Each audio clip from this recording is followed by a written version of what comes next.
नमस्कार, मैं हूं अजय त्रिपाठी और आप देख रहे हैं आपका पसंदीदा programme big debate. Madhya Pradesh की सरजमी से राहुल गांधी की भारत जोड़ो यात्रा पूरी तन्मयता के साथ पार कर गई, राजस्थान पहुंच गई, लेकिन उसकी जो हवाएं रुक गई हैं वो मध्य में नई बहस छिड़ रही हैं। तमाम हवाएं जो चल रही थी राहुल गांधी की यात्रा के साथ, उनमें से बहुत सारी हवाओं का रुख बदला है और एक नई बहस छिड़ गई। राहुल गांधी हिंदुत्व वाली पूरी छवि में जानते थे कि मध्य प्रदेश में 2023 में चुनाव है और हिंदुत्व वाली छवि को लाए बिना मध्य प्रदेश में उनकी यात्रा का कोई लाभ नहीं होगा, और इसलिए पूरी कोशिश की गई। भले ही तैयारी दिग्विजय सिंह की थी, यात्रा के प्रभारी थे, लेकिन यात्रा पूरे उस ट्रैक पर चली जिस ट्रैक पर कमलनाथ चाहते थे। कमलनाथ बहुत बड़े रणनीतिकार हैं और बीजेपी इस बात को समझ रही थी। बीजेपी भी चाह रही थी किसी तरह बात बड़ा हिंदुत्व की तरफ आए, धर्म की तरफ आए, और आखिरकार कांग्रेस उस मुद्दे को उस मुद्दे पर ले आई जो बीजेपी चाहती थी। राहुल गांधी की धार्मिक समझ को, आध्यात्मिक समझ को कमलनाथ जी ने आरएसएस और बीजेपी की तमाम समझ से परे बता दिया और एक चुनौती दे डाली। और फिर बीजेपी कहां पीछे रहती, बीजेपी सामने आ गई और बीजेपी के कद्दावर नेता और कैबिनेट मंत्री विश्वास सारंग ने कहा कि वो चुनाव इस पर बहस करने को तैयार हैं। लेकिन अब कांग्रेस का मामला आ गया। कांग्रेस ने साफ कह दिया कि बहस कहां लग रहे हैं विश्वास सारंग, राहुल गांधी का कद बहुत बड़ा है। इन सारे मुद्दों पे एक बिना वजह में चर्चा शुरू हो गई तो धर्मशास्त्री बीच में आ गए। उन्होंने कहा भाई आप दोनों कहां, ये तो सियासत की बहस, सियासत छोड़ी फिर आप बहस करिए। इसी सारे मुद्दों को लेकर हमारा ये विशेष कार्यक्रम। इस मुद्दे पर हमारे साथ चर्चा के लिए 3 खास मेहमान होंगे, धर्मगुरु भी होंगे, पॉलिटिशियंस भी होंगे, विश्लेषक भी होंगे। इन सारों मेहमानों के साथ हम बैठ के चर्चा करेंगे और ये जानने की कोशिश करेंगे, समझने का प्रयास करेंगे कि आखिरकार एक अच्छी भली यात्रा को, एक अच्छे भले प्लान को क्यों एक सियासी नेता बदल दिया है, क्यों उनकी राजनीति हो रही है, क्यों उस यात्रा पर अब एक सियासी शास्त्रार्थ हो रहा है। शास्त्रार्थ तो धर्म पे हुआ करता था, पर मध्य प्रदेश में सियासी शास्त्रार्थ हो रहा है। इन सारे मुद्दों पर हमारे मेहमानों से बातचीत होगी। उसके पहले देखिए हमारे साथी अतुल पाठक की ये रिपोर्ट।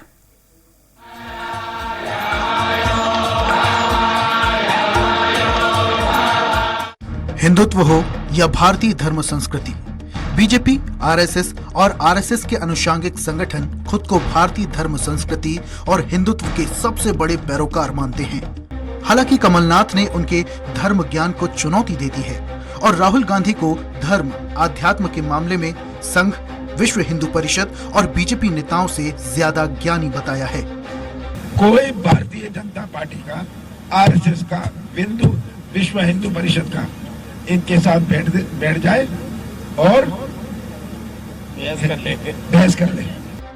कमलनाथ की चुनौती को बीजेपी नेताओं ने हाथों हाथ लिया और प्रदेश सरकार की कैबिनेट मंत्री विश्वास सारंग ने राहुल गांधी के साथ कमलनाथ को भी खुले मंच से हिंदुत्व और धर्म पर बहस करने की खुली चुनौती दे डाली।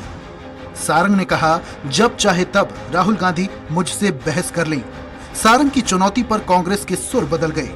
कांग्रेस ने सारंग को राहुल गांधी से बहस करने के योग्य नहीं बताया। मैं चुनौती स्वीकार करता हूं, आ जाए राहुल गांधी बात कर ले। जो व्यक्ति अध्यात्म का आ नहीं जानता और हिंदुत्व का हा नहीं जानता, वो क्या बहस करेगा? ऐसी थोतली बातें करके क्या स्थापित करना चाह रहे हैं कमलनाथ, मुझे नहीं मालूम।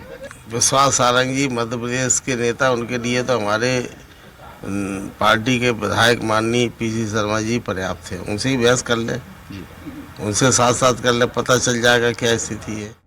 यूं तो धर्म और आध्यात्म राजनीति का विषय नहीं है, लेकिन सियासी लाभ के लिए राजनीतिज्ञों में खुद को सबसे बड़ा धार्मिक साबित करने की होड़ लगी है।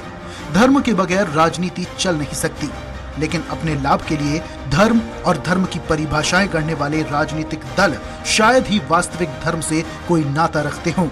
यदि सत्ताधीश वैश्विक धर्म की थोड़ी भी समझ रखते तो मानव जाति का ये हश्र नहीं होता। अतुल पाठक, स्वराज एक्सप्रेस, भोपाल। निश्चित रूप से मध्य प्रदेश की सियासत में एक नई कहानी शुरू हो गई है और जैसा कि उन्होंने कहा गोविंद सिंह जी ने कि भाजपा का कोई छोटा बड़ा नेता भी बहस कर सकता है, हमारे पीसी शर्मा जी काफी हैं। ये मुद्दा निश्चित रूप से एक राजनीतिक रंग लेता जा रहा है, लेकिन सवाल तो यही खड़ा होता है कि आखिर ये सियासत में शास्त्रार्थ कहां से आ गया। चाहे वो कांग्रेस हो या बीजेपी हो, दोनों से सवाल उठता है कि भैया ये सियासत में शास्त्रार्थ किस बात का? शास्त्रार्थ तो धर्म पे होता है, धर्म पुरुषों के बीच होता है, तमाम महापुरुषों के बीच होता है, तमाम लोगों के बीच होता है। आप कहां से बीच में आ गए? इन सारे मुद्दों पर सवाल उठता है और उन सवालों का जवाब देने के लिए दोनों पार्टियों की तरफ से, कांग्रेस की तरफ से जितेंद्र मिश्रा जी मेरे स्टूडियो में है। जितेंद्र मिश्रा जी वो कांग्रेस के नेता, वो जो कि जब अपनी बात रखते हैं तो तथ्य के साथ रखते हैं, तर्क के साथ रखते हैं, बिना किसी जो तेज, तो बहुत सारे नेता चिल्ला करके झल्ला कर अपनी बात रखते हैं, लेकिन जितेंद्र भाई की बड़ी आदत है कि बड़ी शांति के साथ, तथ्यों के साथ अपनी बात रखते हैं। और बीजेपी की तरफ से अनिल पटेल आज चर्चा में शामिल होंगे। अनिल पटेल बीजेपी के वो नेता हैं जो पूरे एक क्लास जो बीजेपी की होती है ना, जो पढ़ लिख करके आती है, उसमें माने जाते हैं। और साथ ही वरिष्ठ पत्रकार संदीप पौराणिक, जो मध्य प्रदेश ही नहीं बल्कि हिंदुस्तान की सियासत में तमाम ऐसा अध्ययन कर पत्रकार जो हैं उनमें गिने जाते हैं। और साथ ही डॉक्टर अवधेश पुरी जी धर्मगुरु हैं, तमाम बड़े ओहदों पर रहे हैं। अवधेश गुरु जी का बहुत बहुत स्वागत, सभी मेहमानों का बहुत बहुत स्वागत। सबसे पहले इस बहस की शुरुआत हम करेंगे, तो जितेंद्र जी सबसे पहले मैं आप ही के पास आता हूँ। अच्छी भली आपकी यात्रा चली गई, शानदार रिस्पांस मिला, जितनी आपको उम्मीद भी नहीं थी। ये नई बहस कहाँ से ले आए आप? देखिए अजय, सबसे पहली चीज तो ये यात्रा जब से निकली है जी, जब से कुछ सवाल खड़े कर रही है और सत्ताधारी दल को वो सवालों का जवाब देना मुश्किल पड़ रहा है। मध्य प्रदेश में जब यात्रा आई थी तो भारतीय जनता पार्टी ने लगातार प्रयास किया कि इस यात्रा के उद्देश्यों को भटकाने का प्रयास किया जाए। जब यात्रा ये कन्याकुमारी से शुरू हुई तो सबसे पहले इस यात्रा में विघ्न डालने का काम स्मृति ईरानी जी के जिम्मे किया गया कि विवेकानंद जी के स्मारक पे नहीं गए, उसकी शिला पर नहीं गए। लेकिन मैं धन्यवाद दूंगा मीडिया का जिसने बताया कि ये देखिए वीडियो, फिर 40,000 की टी शर्ट लेकर के आए, फिर मीडिया ने कहा कि ये तो 4-4 हजार रुपए में मार्केट में मिल रही है। तो कोई भी दांव सीधा नहीं पड़ रहा था। तो उन्होंने मध्य प्रदेश में नरोत्तम मिश्रा जी को इसका जिम्मा सौंपा। नरोत्तम मिश्रा जी ने जिस तरीके से यात्रा शुरू हुई, लगातार पहले दिन से सवाल खड़े करने शुरू कर दिए, क्योंकि उनको मालूम था कि ये यात्रा जो सवाल खड़े कर रही है, ये यात्रा जाने के बाद जो सवाल खड़े कर जाएगी उसका जवाब देना मुश्किल होगा। आज राहुल गांधी की यात्रा कोई राजनीतिक उद्देश्य तो नहीं निकाली गई, उन्होंने तो सिर्फ ये कहा कि बहुत हुई महंगाई की मार, अब की बार मोदी सरकार, 8 साल से आप सरकार में बैठे, महंगाई में कमी हुई हो तो बता दीजिए। पर सर सीताराम क्यों नहीं बोलते, श्री राम क्यों बिल्कुल बोलते बता हैं? मैं आपको वही मुद्दे पाइए ना प्लीज। बिल्कुल मैं उसी को बता रहा हूं। इसके बाद बहुत हुआ भ्रष्टाचार, अब की बार मोदी सरकार, भ्रष्टाचार का मध्य प्रदेश में यह आलम है कि एक चपरासी के यहाँ छापा डालिए करोड़ों रुपए निकल रहे, एक ड्राइवर के यहाँ छापा डालिए करोड़ों रुपए निकल रहे। यह मध्य प्रदेश की हालात हाजरा है। अब सुनिए आप जी, हर व्यक्ति की अपना ज्ञान होता है जी, हम लोग तो राजनीतिक लोग हैं, निश्चित तौर पर अवधेश पुरी जी बैठे हैं, उनसे ज्यादा ज्ञान तो नहीं हो सकता। बिल्कुल हमारी अपनी समझ है, वरना हम अध्यात्म गुरु बन के बैठे होते अगर हमारे अंदर अवधेश पुरी जी से ज्यादा कहीं सामर्थ्य होती। लेकिन आप ये देखिए, एक व्यक्ति सीधे बात कर रहा है कि सीताराम कहना भी जरूरी है, जय श्री राम की बात जो करते हैं उनको जय सिया राम भी कहना चाहिए।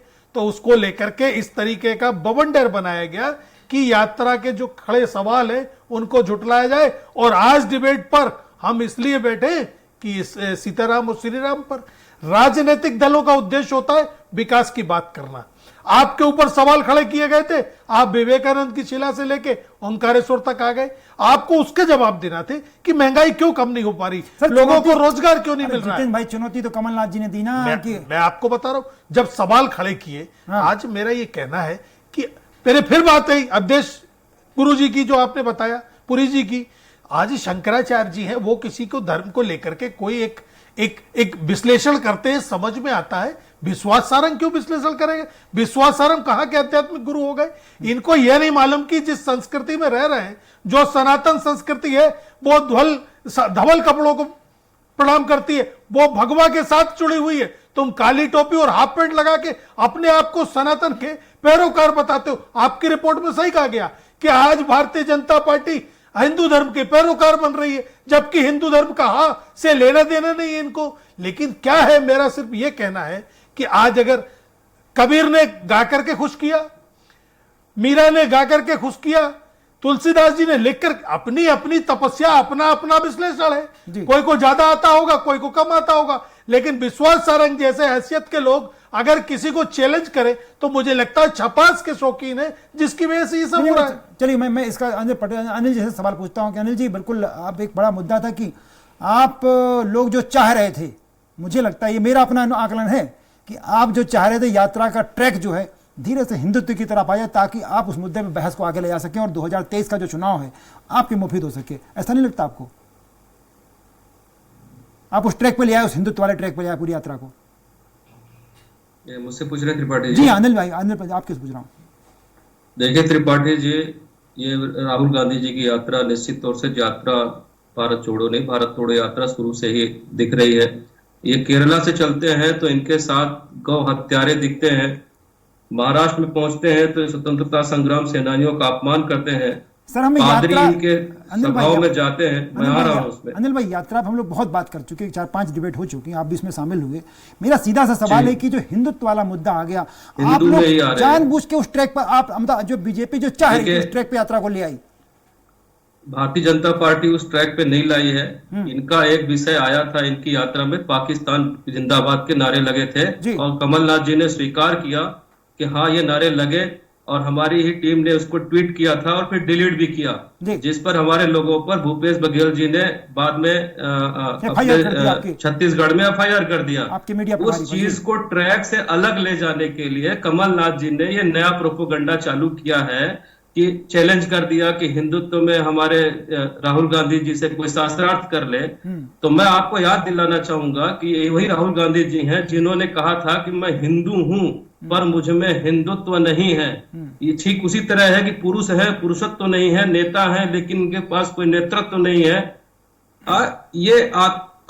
ये जीव है लेकिन इसमें आत्मा नहीं है, मरे हुए हैं। जिस तरह से कमलनाथ जी ने कहा था कि हम 7 दिन से मरे पड़े हैं, इनसे भला कौन शास्त्रार्थ करना चाहेगा त्रिपाठी जी, जिसके अंदर हिंदुत्व ही नहीं है, खाली डब्बा है पूरा। तो ऐसे ये इच्छाधारी और चुनावी हिंदू है राहुल गांधी जी। चुनौती तो आप स्वीकार कर रहे हो ना कमलनाथ की, आपके नेता स्वीकार तो कर रहे हैं। तो करे ना, ये क्यों पीसी शर्मा जी को आगे करना चाह रहे हैं? क्योंकि ये जानते हैं कि राहुल गांधी जी कहीं नहीं टिकेंगे शास्त्रार्थ में, क्योंकि हिंदू का यह अनिल भाई लौटूंगा आपके पास, अर्थ नहीं जानते हैं। अनिल भाई लौटूंगा मेरे पास, शर्मा जी को आगे कर रहे हैं। अनिल भाई लौटूंगा। संदीप के अंदर दम है तो राहुल गांधी जी कर ले, किसी भी हमारे कार्यकर्ता। मैं सर लौट रहा हूं आपके पास। संदीप पौंडी जी मेरे साथ जुड़े हैं, वरिष्ठ पत्रकार। संदीप भाई आपने देखा इस पूरी मामले को, लगता नहीं कि दोनों पार्टियों ने जान रही थी कि 2023 का ट्रैक क्या होना चाहिए, उसी पे ले आई पूरी यात्रा को। जी आप एक चीज मान के चलिए कि मध्य प्रदेश की राजनीति है देश की राजनीति। बीजेपी एक ऐसा राजनीतिक दल है जो अपने मैदान में विरोधी दल को खींचने की कोशिश करता है जी, और मुझे लगता है कि कमलनाथ जी ने वो अवसर दे दिया, क्योंकि बीजेपी ने उस सारे बयान में से और पूरी प्रेस कॉन्फ्रेंस से अपने मतलब की चीज निकाल ली। बहुत सी बातें कही उन्होंने, शास्त्रार्थ के अलावा भी बहुत सी बातें कही, लेकिन बीजेपी के लिए जो उसको सूट करता है वो है हिंदुत्व, धर्म। तो उन्होंने वो चीज निकाल ली और उसके लिए वो आगे बढ़ पड़े। अब सवाल ये है कि कांग्रेस को ऐसी बातें करने की जरूरत क्या है अजय जी? वर्तमान दौर में जब आपको पता है कि बीजेपी मुख्य मुद्दों से, चाहे महंगाई हो, चाहे बेरोजगारी, इन सारी चीजों से हटके वो एक नया मैदान तैयार करती है। मैंने भी ये सवाल खड़ा किया कि आप उस मुद्दे में बंधे रहते हैं, आप तो जबरदस्ती उनके ट्रैक में घुस गए। वही मैं कह रहा हूँ, लेकिन आप तो उलझ गए ना। अब बीजेपी के अनुकूल स्थितियां बन गई जी। अब आप देखिए कमलनाथ जी ने कहा कि राहुल गांधी शास्त्रार्थ करने तैयार हैं, हाँ। तो विश्वास सारंग कह रहे हैं कि मेरे से शास्त्रार्थ कर दें। ये कोई जोड़ नहीं है, हमेशा पहलवानों में जोड़ होती है, हाँ। तो ये जोड़ नहीं है। राहुल गांधी से अगर कोई राष्ट्रीय नेता कहे कि मैं शास्त्रार्थ करूंगा, या प्रधानमंत्री या बीजेपी अध्यक्ष, तो बात जमती है थोड़ा सा, हाँ। तो यही होगा मुझे लगता है कि आने वाले समय में बाकी मुद्दे किनारे हो जाएंगे, इसी मुद्दे को लेके बीजेपी आगे बढ़ेगी और उसका जवाब तो कांग्रेस को देना है ना। जी जी मैं लौटूंगा। डॉक्टर अवधेश पुरी जी, गुरु जी, महाराज जी बहुत बहुत स्वागत है आपका। आपसे हम लोग समझना चाहते हैं कि ये जो चल रहा है, आखिर ये दोनों ही पार्टियों की तरफ से जो बातें हो रही हैं, आपको लगता नहीं है कि ये बिना वजह में मंडन मिश्र बन रहे हैं सबके सब? जो काम आपने बहुत अच्छा कहा जी। पहले तो मैं आपको धन्यवाद दूं कि आपने इस विषय को उठाया जी। हालांकि ये 2 दिन से मेरे पास अन्य कई चैनलों के फोन आ रहे थे जी जी जी, लेकिन मैं इस विषय में उलझना नहीं चाह रहा था जी। नहीं, पर क्योंकि मैं इसको उचित नहीं समझ रहा था जी, क्योंकि ये विषय ऐसा है कि इसमें सीधे सीधे सनातन धर्म का अपमान है, या तो कहिए कि शास्त्रार्थ जैसे गरिमा में और महनीय शब्द का अपमान है, उसके साथ खिलवाड़ है जी। तो ये शास्त्र और शास्त्रार्थ जी, ये संतों को शोभा देते हैं, विद्वानों को शोभा देते हैं, महान पुरुषों को शोभा देते हैं, जिन्होंने शास्त्रों को लिखा है, जिन्होंने शास्त्रों को पढ़ा है और जिन्होंने शास्त्रों को जिया है, उन लोगों को ये चीजें शोभा देती हैं। अब राजनीति को शास्त्रार्थ पर ला करके टिका देना, तो मुझे लगता है कि भाई ये तो इस देश को एक गलत दिशा में ले जाना हुआ जी। इस दिशा में देश को जाने की आवश्यकता नहीं है। वास्तव में देश के सामने ऐसे बहुत सारे मुद्दे हैं, बहुत सारी समस्याएं हैं और बहुत सारे विचारणीय बिंदु हैं जिन पर चर्चा होनी चाहिए, जिन पर बहस होनी चाहिए। लेकिन उस सब से हटा करके हम राहुल गांधी जी के साथ शास्त्रार्थ करें, जिनको स्वयं अपने धर्म के बारे में मालूम नहीं, जिनकी माता जी का धर्म ईसाई है, क्रिश्चियन परिवार में उनका जन्म होता है, जिनकी दादी जी मुस्लिम धर्म को स्वीकार कर लेती हैं जी। आप कल्पना करें कि जिस परिवार में धर्म की ऐसी खिचड़ी बनी हो और उस परिवार से राहुल जी संबंध रखते हैं, जो जनेऊ भी कपड़े के नीचे नहीं कपड़े के ऊपर पहन लेते हैं जी। अब उनके साथ कोई धर्म को लेकर के शास्त्रार्थ करे तो मुझे लगता है कि यह उस व्यक्ति के लिए भी दुर्भाग्यपूर्ण होगा और इस देश के लिए भी दुर्भाग्यपूर्ण होगा। बिल्कुल, मैं आपकी उस बात से बहुत सहमत हूँ गुरुजी की मुद्दा ये कि हर व्यक्ति का अपना अपना कार्यक्षेत्र बटा हुआ है, समाज में सब कुछ बटा हुआ है। जितेंद्र मिश्रा जी वही सवाल गुरुजी भी उठा रहे थे जो आपने शुरू में कहा था कि आखिरकार अच्छे भले महंगाई के मुद्दे पर आप खड़े हुए थे, महंगाई पे आप सवाल करते, हम आपके साथ खड़े थे, भैया महंगाई बढ़ रही, भ्रष्टाचार बढ़ रहा है, मध्य प्रदेश में बेरोजगारी की हालत क्या हालत हो गई है। इन सारे मुद्दों को आप उसी ट्रैक पे आ गए जो मैं फिर सवाल कर रहा था। संदीप भाई ने मेरा समर्थन किया और गुरुजी भी समर्थन कर रहे हैं कि आप उस ट्रैक पे बिना वजह में आ गए जिस ट्रैक पे बीजेपी चाहती थी आपको। नहीं, निश्चित तौर पर मैं आपको बताऊं जी कि मुद्दा वही है, उसके जवाब से बचने के लिए ये चीज आई।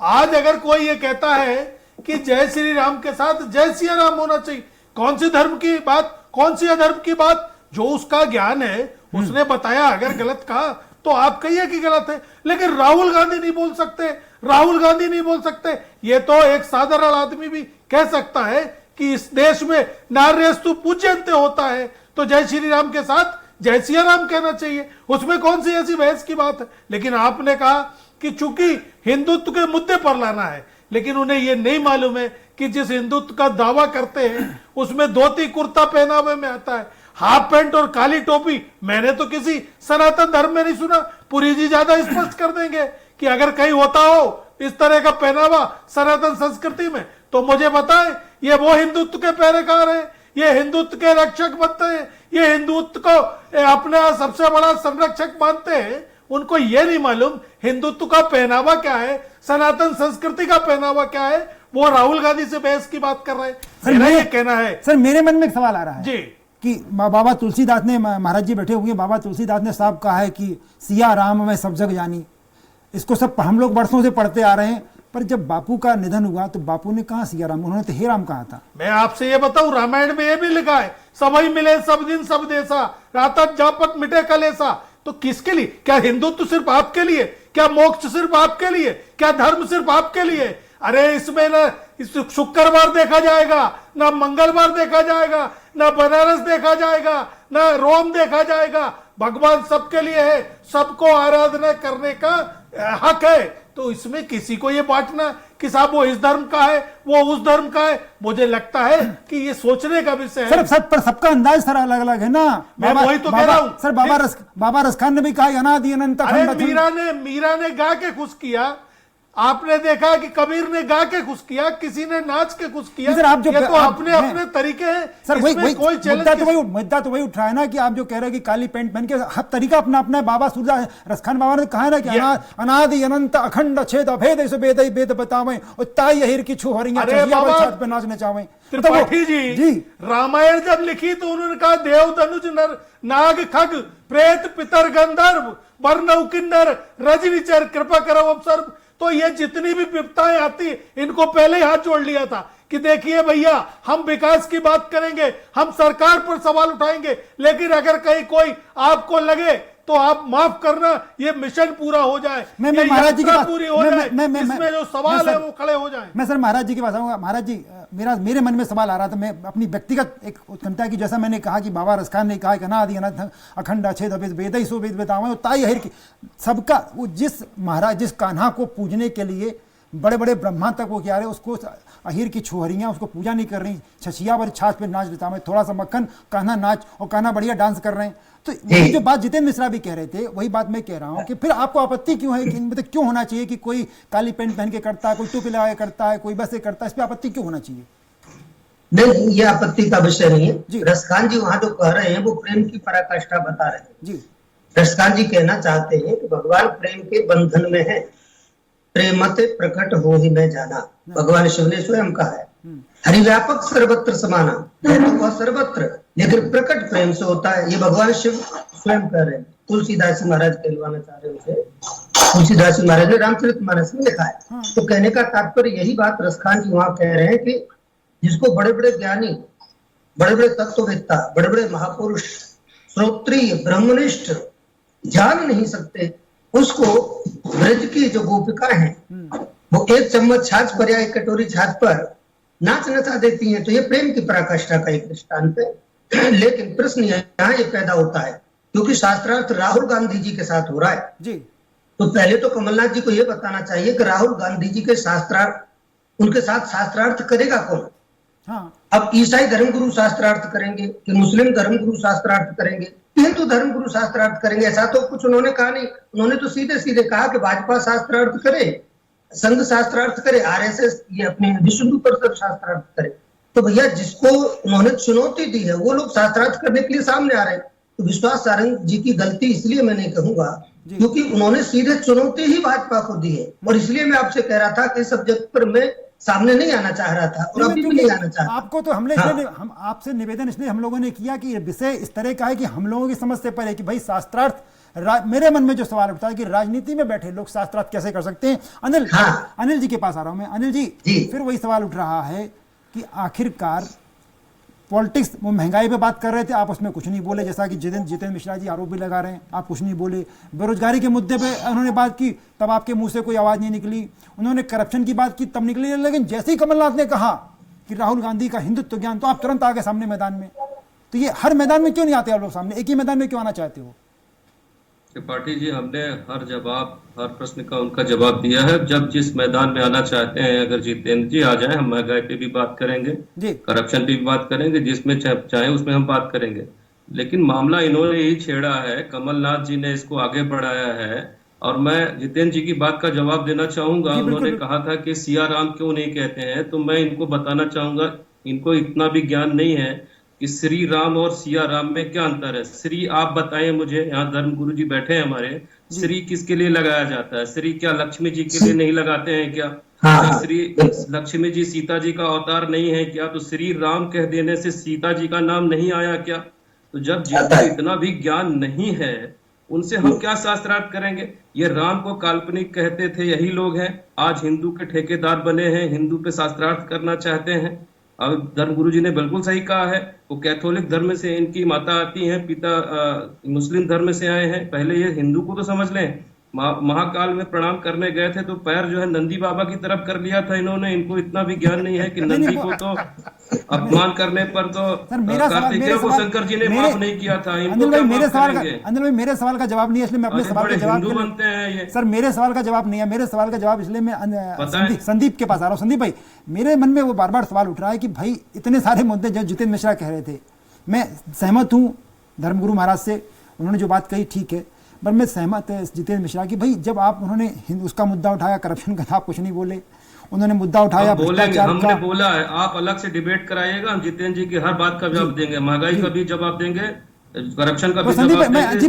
मैं लौटूंगा सर आपके पास, मैं थोड़ा संदीप जी से सवाल, संदीप जी से। संदीप जी, आपने पूरी यात्रा को नजदीक से देखा कि उन्होंने तमाम मुद्दे उठाए, कुछ नहीं बोली बीजेपी, ऐसा उनका कहना है जितेंद्र मिश्रा जी का। लेकिन जैसे हिंदुत्व वाला मुद्दा उठा तो बीजेपी पूरी ताकत के साथ मैदान में आ गई। इसका क्या अर्थ लगाया जाए संदीप भाई? इसका अर्थ ये लगाया जाए, संदीप जी के पास, संदीप जी बताएं। जी संदीप। अजय जी, एक अच्छा खिलाड़ी वही होता है जी जो लूज बॉल का इंतजार करता है जी। एक अच्छी बॉल आएगी तो उसे प्लेड करेगा ना आदमी जी, और जैसे ही लूज बॉल मिलेगी वो चौका छक्का मारेगा। तो बीजेपी के लिए कांग्रेस की तरफ से लूज बॉल आई जी, ये वाली शास्त्रार्थ वाली, और उसको उन्होंने चुन लिया। अब सवाल यह है कि उस गेंद को आप बाउंड्री के अंदर लपके तो आपकी फील्डिंग ऐसी होनी चाहिए।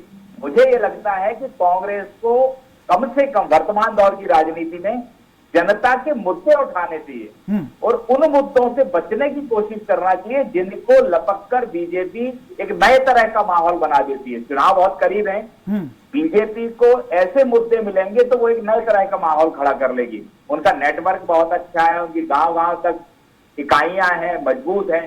तो कांग्रेस के लिए समय ऐसा है कि बेहतर मुद्दों को प्लेटफॉर्म पर लाएं और ऐसे मुद्दों से बचे जो विवादित बना देते हैं उसको, मुझे लगता है। जी जितेंद्र जी कुछ कहना चाह रहे थे। हाँ जितेंद्र जी, जरा शॉर्ट में टाइम थोड़ा कम है। देखिए मेरा वही कहना है जो संदीप पौराणिक जी से आपने सवाल किया, कि आज तो आप कहते हैं कि सभी धर्मों के लोगों को हमारे अंदर आना चाहिए और हिंदू धर्म इतना सहिष्णु धर्म है, इसीलिए तो हिंदू धर्म सबसे अलग है, सनातन धर्म सबसे अलग है। अगर इस तरीके की बातें धर्मगुरु करेंगे कि ये वो, तो मुझे लगता है वो अलग विषय। मेरा ये कहना है कि विश्वास सारंग के बजाय अगर भारतीय जनता पार्टी के किसी को शास्त्रार्थ करने की सवाल भी आता है तो उस लेवल का व्यक्ति तो करे।